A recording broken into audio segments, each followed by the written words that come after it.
ये कहानी है मेरे प्रभु श्री राम की,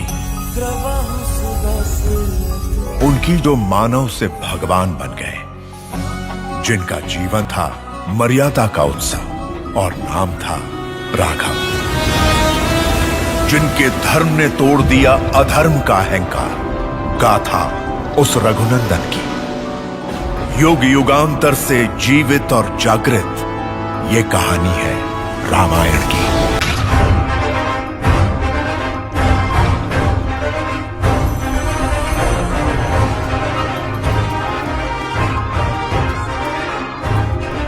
तो क्या मर्यादा आपको भाभी माँ के प्राणों से भी अधिक प्रिय है?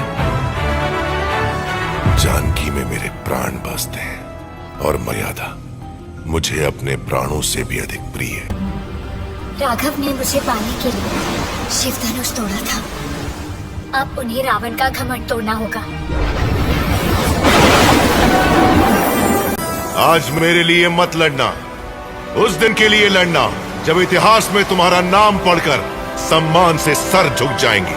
लड़ोगे तो आगे बढ़ो और गाड़ दो अहंकार की छाती में विजय का भगवा ध्वज।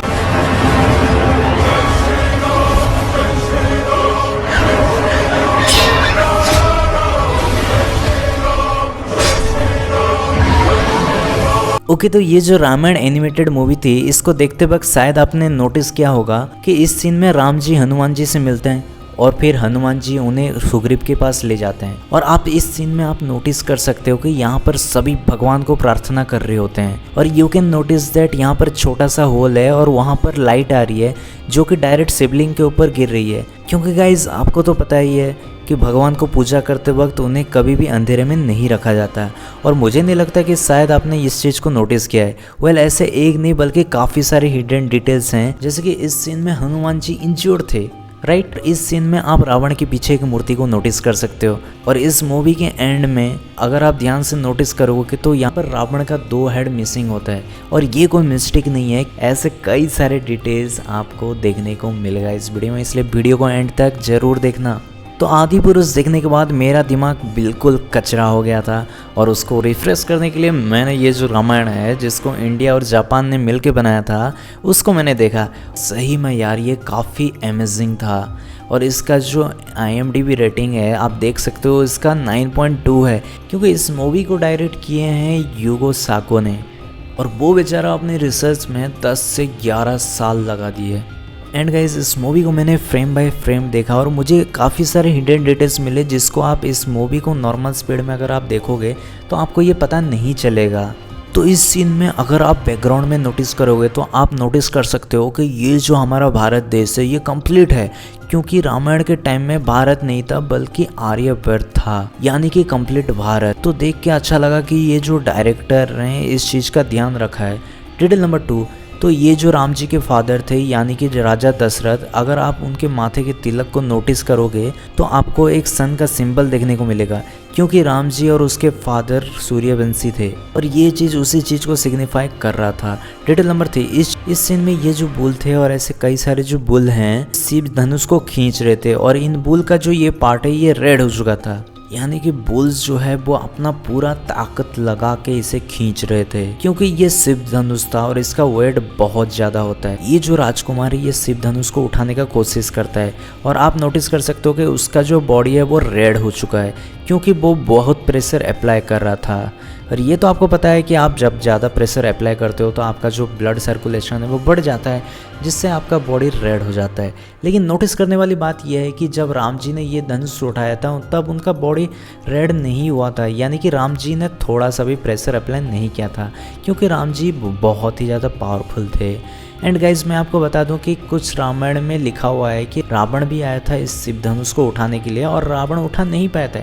एंड गाइज, मैं आपको बता दूं कि रावण इतना पावरफुल था कि उसने माउंट कैलाश को उठाने का ट्राई किया था और उठा भी लिया था। फिर महादेव ने अपने पैरों से थोड़ा सा प्रेशर डाला और फिर रावण उठा नहीं पाया था। तो सोच ही सकते हो कि राम जी कितने पावरफुल हैं। लेकिन अब सवाल आता है कि अगर हनुमान जी यहाँ पर होते तो क्या वो शिव धनुष को लिफ्ट कर पाते? तो इसको हम इस वीडियो के एंडिंग में डिस्कस करेंगे एक अमेजिंग पॉइंट के साथ, इसलिए वीडियो को एंड तक ज़रूर देखते रहना।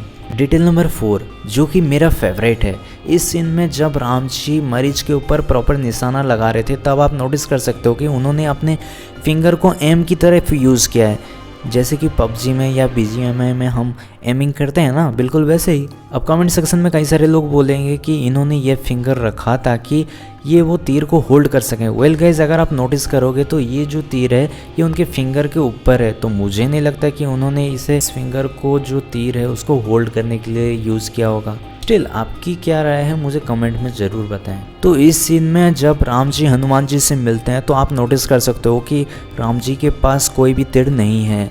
दरअसल हुआ यूँ कि ये जो मॉन्स्टर है इसको मारने के लिए राम जी ने अपने सारे एरो को यूज़ किया था और फिर राम जी सुग्रीव से मिलते हैं और फिर सुग्रीव ने उन्हें ये तीर दिया है।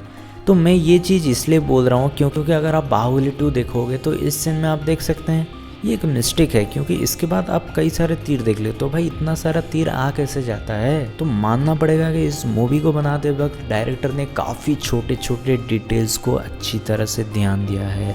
तो इस सीन में जटायु का भाई संपाति का एंट्री होता है। वेल उन्हें कैसे पता है कि ये जटायु का भाई संपाति ही है।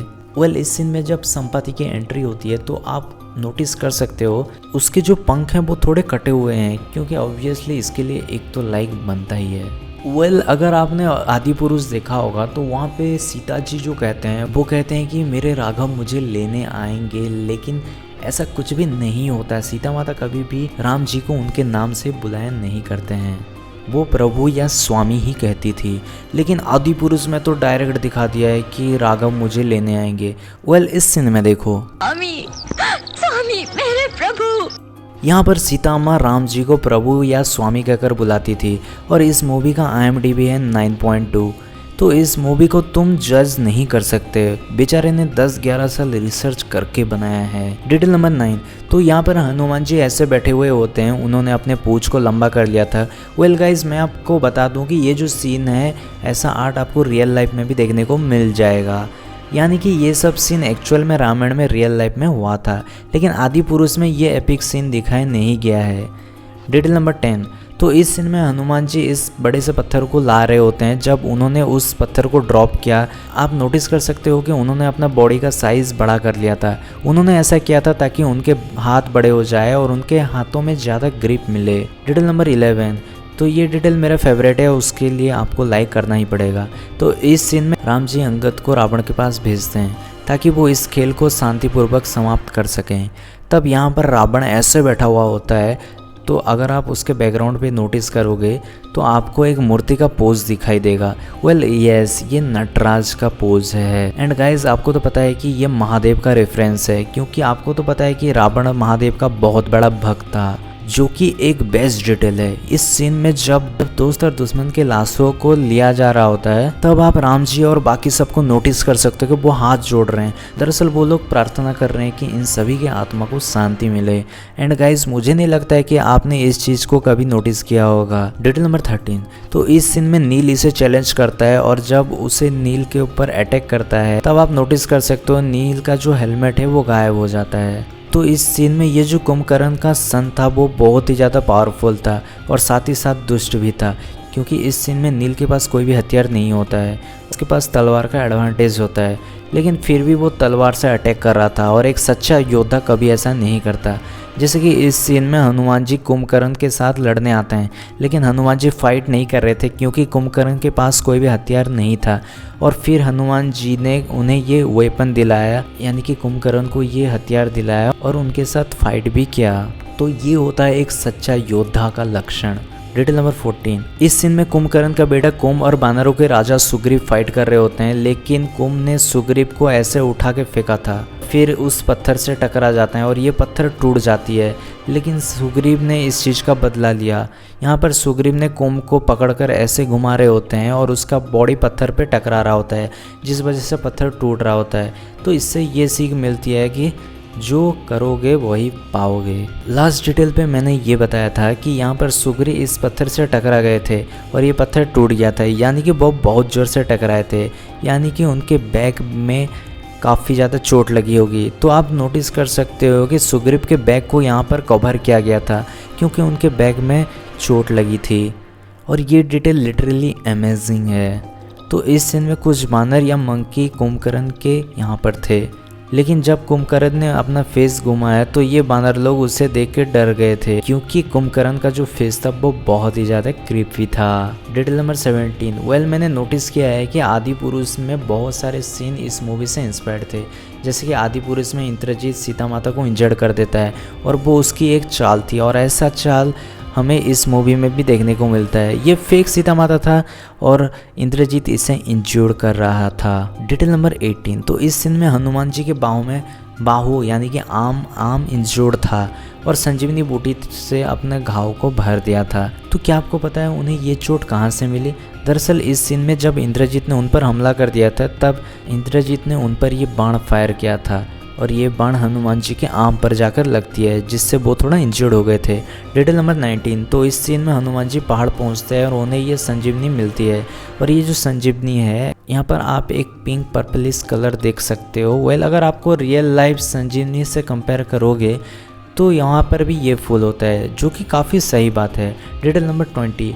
तो ये जो गुफा था यहाँ पर इंद्रजीत कुलदेवी निकुम्मिला को पूजा करता था, और इंद्रजीत इतना चालाक था कि इस गुफा में कोई भी आए उसके लिए उसने कोई भी ब्रिज नहीं बनाया था, ताकि इस गुफा में उसके अलावा कोई भी आ ना सके। और फिर हनुमान जी खुद ये ब्रिज बनते हैं और पूरी बानर सेना उन पर आक्रमण कर देता है। Detail number 21। तो यहाँ पर ये बानर कहता है कि गरुड़ पर भगवान विष्णु बैठे, क्योंकि राम जी विष्णु भगवान का ही एक अवतार हैं, और ये चीज़ उसी चीज़ को फोरशैडो कर रहा था। Detail number 22। तो इस सीन में राम जी रावण के नाभि पे वार करते हैं, क्योंकि रावण ने अपने नाभि के अंदर अमृत को छुपाया था और वहीं से उसको पावर मिलती थी, और फिर राम जी ने उसी को डिस्ट्रॉय कर दिया। Detail number 23। तो इस सीन में राम जी एक मंत्र का जाप कर रहे होते हैं, एंड गाइस ये जो मंत्र है वो वही मंत्र है जिसको यहाँ पर गुरुजी ने उनको सिखाया था। Detail number 24। ओके, तो इस सीन में अगर आप ध्यान से नोटिस करोगे तो यहाँ पर रावण का 2 हेड मिसिंग होता है, क्योंकि इस सीन में राम जी ने रावण के 2 सर ऑलरेडी काट चुके थे। इस सीन में जब राम जी धूप में थे तो उनके बॉडी का अगर आप ध्यान से नोटिस करोगे तो यहाँ पर आपको हल्का ब्लू टोन देखने को मिल जाएगा, यानी कि ब्लू कलर, क्योंकि राम जी विष्णु जी के ही अवतार थे। ठीक है, तो मैं वीडियो के स्टार्टिंग में बोला था आपको कि क्या हनुमान जी जो शिव धनुष है उसको उठा पाते, लेकिन आपको तो पता है कि हनुमान जी जो है वो रुद्र अवतारी हैं, यानी शिव जी के अवतारी हैं, और शिव जी के अंश होने के नाते वो शायद तक ये जो शिव धनुष है इसको उठा सकते हैं, राइट। ठीक है गाइज, अगर आपको ये वीडियो पसंद आया तो इस वीडियो को लाइक कर दीजिए और इस चैनल को सब्सक्राइब कीजिए, क्योंकि मैं आपके लिए ऐसे इंटरेस्टिंग वीडियो लाता रहूँगा। Thank you, bye bye and Jai Hind.